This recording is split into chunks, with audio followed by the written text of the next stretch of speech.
At first glance, this just looks like any other dictionary page.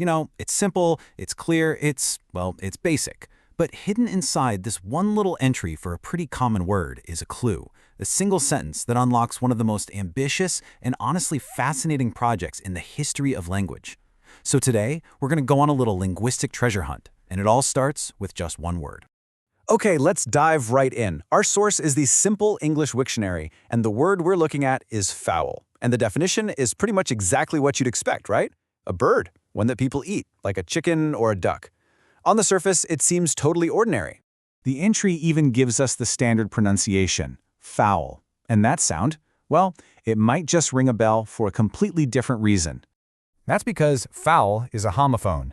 It sounds exactly like the word foul, the one that means something's gross or it's a penalty in a game, but of course, it has a totally different meaning. It's a fun little quirk of English for sure, but that's not the clue we're hunting for.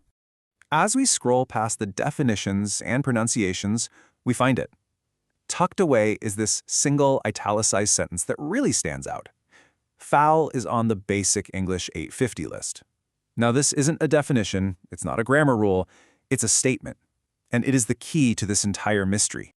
So, this is the question we have to answer. What is this list? Why was it even made? And what in the world makes the word fowl so important that it had to be on it? This one sentence is basically a doorway to a much bigger, much more radical idea about communication itself.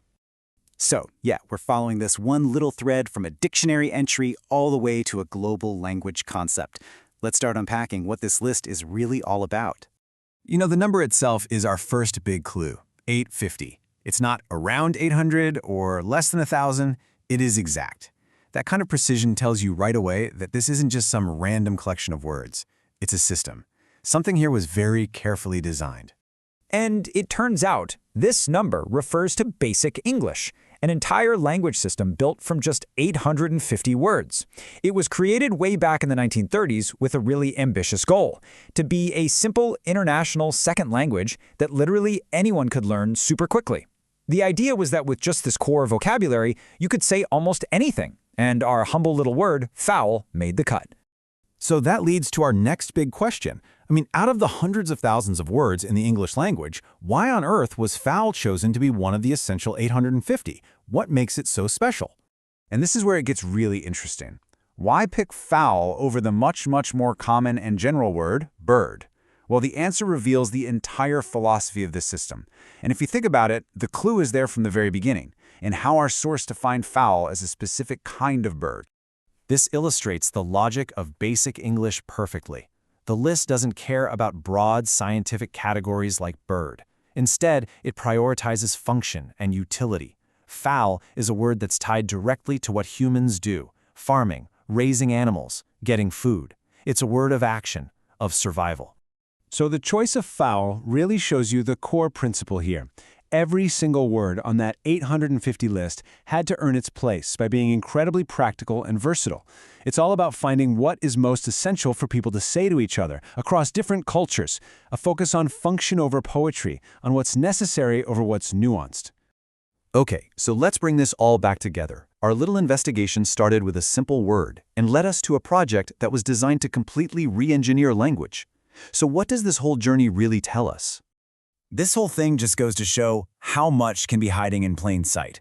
A simple dictionary entry can be a gateway to history. It shows that the words we think of as basic aren't random at all. They actually reflect what a system values, in this case, practical function. And it proves that sometimes the biggest ideas are found when you look really closely at the smallest details. And that leaves us with a final, kind of provocative thought. Basic English forces us to think about what is truly essential when we communicate.